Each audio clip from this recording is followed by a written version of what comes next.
mean, does it get better than that? Freaking gorgeous, isn't it? Morant's Curve. Lake Louise is just over there. The ski hill is up there. Moraine Lake, that awesome lake, is just up in those mountains there near the Valley of the 10 Peaks. Great spot here. The Bull River comes by. There's a sweeping train track. So I came out here not at sunrise. It's actually about noon right now. It's a perfect day. We've got trees covered in snow. We've got fluffy clouds, blue skies. It's about 15 below. It's not that bad out at all. The wind isn't blowing at all, which is perfect because I wanted the snow hanging in the trees really, really well. Let's get the camera set up. The worst thing that could happen right now is a train coming by when I'm not ready. Say the wind isn't blowing, but there's a little bit of a breeze. Not bad though. Let's get the camera on the tripod here. Got to get my fingers loose.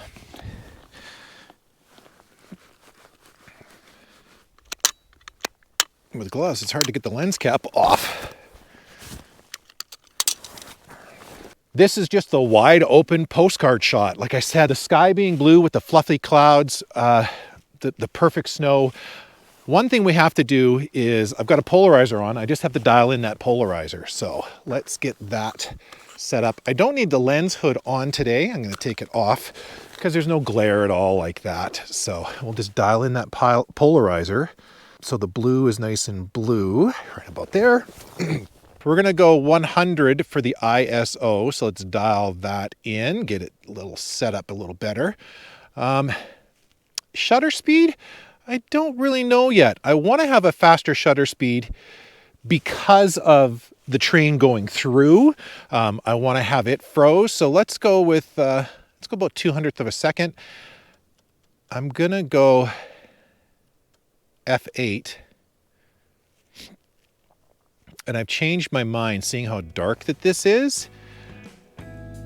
I'm gonna go 200 for my ISO, see what that looks like.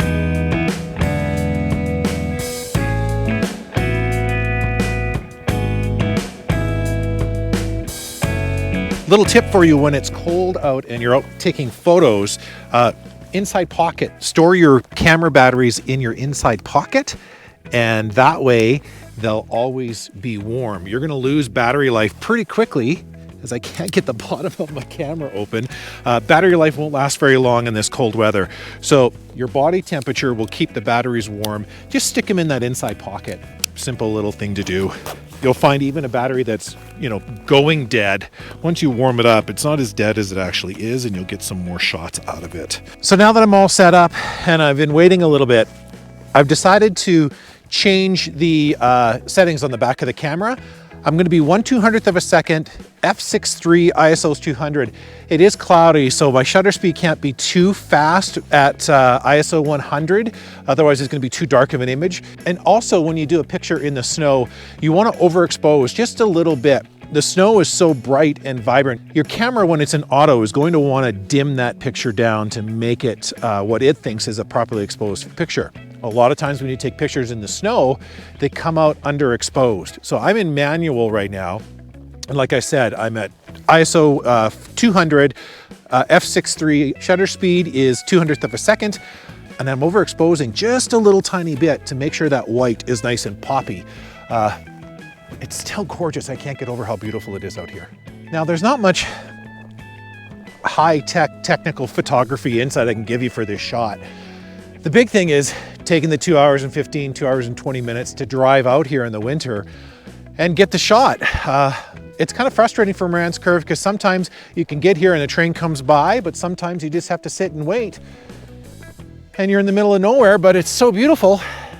It's not really that frustrating to sit in God's country and wait for a passing train. It is absolutely just gorgeous out here. Now we just have to wait.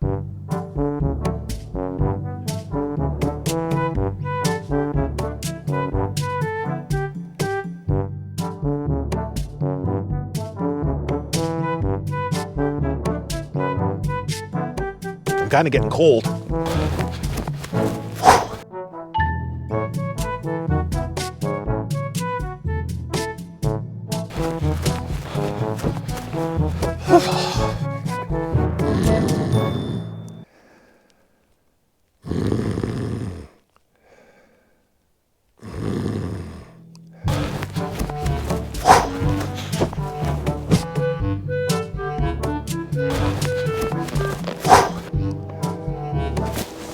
I just heard a train whistle. Got to get ready. Get the camera back and set up here. Like I said, ISO is 200. 6.3 is my aperture and shutter speed is 1/200th of a second. I've got to get my composition dialed in because I was doing B-roll when the train whistle sounded. And I'm gonna focus in on the train track itself right now and then recompose. I don't know if you can see in the camera or not, but there's a bigger tree a little closer, and I'm using that as a little bit of foreground interest. I'm gonna tighten everything up here. I'm not actually locked in yet. Wow, that could have been bad. Okay, so now we'll just dial in that composition. There's not much blue sky there now because of clouds moving in, but I'm still gonna try my best to make sure that polarizer is dialed in. My lips are a little frozen. I'm so excited. It's incredible to hear the train coming down through the valley.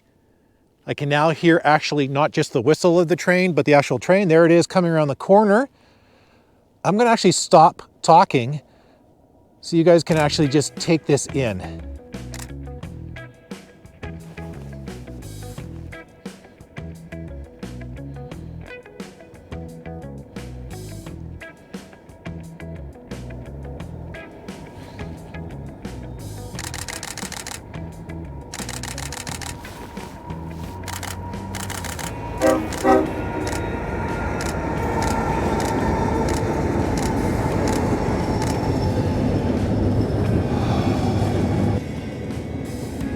It's actually a long train.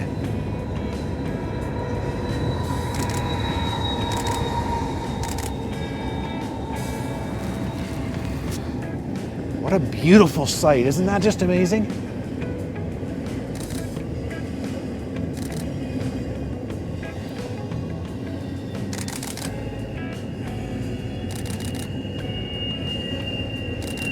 With my focus locked in now and being so quick, I can actually look up and just take in this amazing Canadian experience.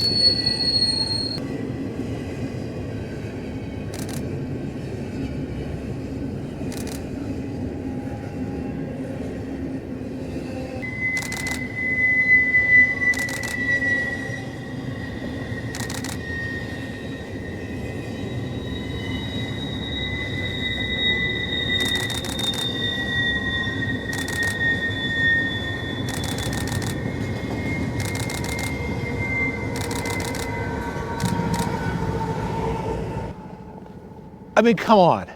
It took an hour of waiting, but wow, that's all I can say.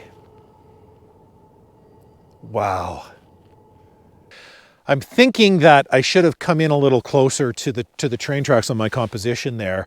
The train is a little bit blocked by the trees in front here. I kind of misjudged that, so I might kind of reset here and just wait again for another train.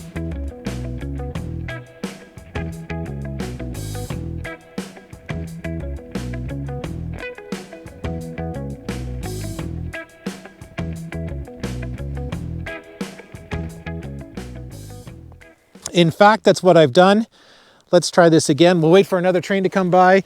Probably about a half hour for another train to go by, but we'll wait and see. This shot actually represents winter in Canada, winter in Banff, really, really well. So even if a train doesn't go by, it's still a great location and a great shot. So I'm gonna pop this shot. I'm a little farther down. This one I'm just gonna do for just kind of a catalog shot.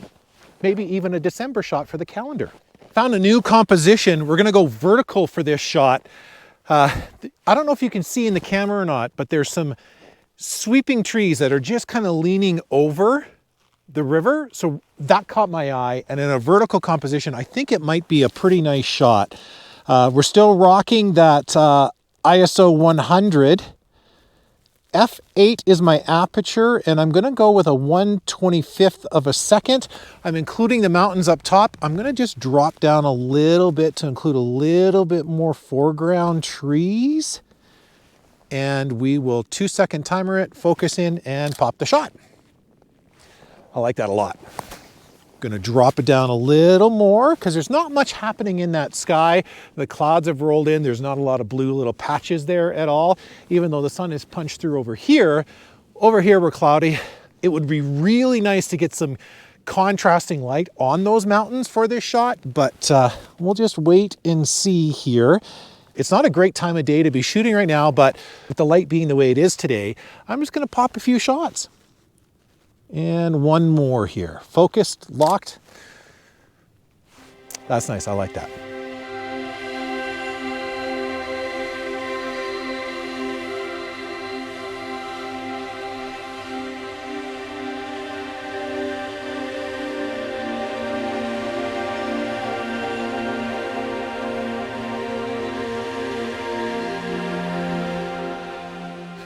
So he's right in there.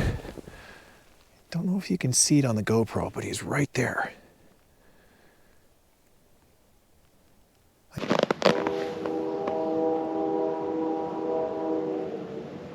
.3/20th of a second, ISO's 200 and f8. I'm gonna take my gloves off and pop away.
So it turns out when I got back and looked on my computer at the photos, that first train, there was the money shot. You know, you pre-visualize before you go out and shoot what would be the dream shot to get for that day. This was a shot I had in mind. Trees heavily laden with snow, a sweeping Bow River, blue skies with puffy clouds, and a bright orangey red CP rail train coming around that bend at Morant's Curve. This is a tasty shot.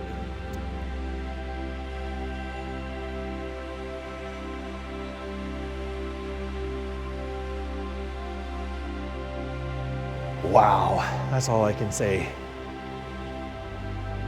Wow. In the meantime, and in between time, stay healthy, stay warm, stay safe. I'll catch you next time, guys. And as always, guys, please rock the subscribe button and ring the bells for notifications. We'll check in next time.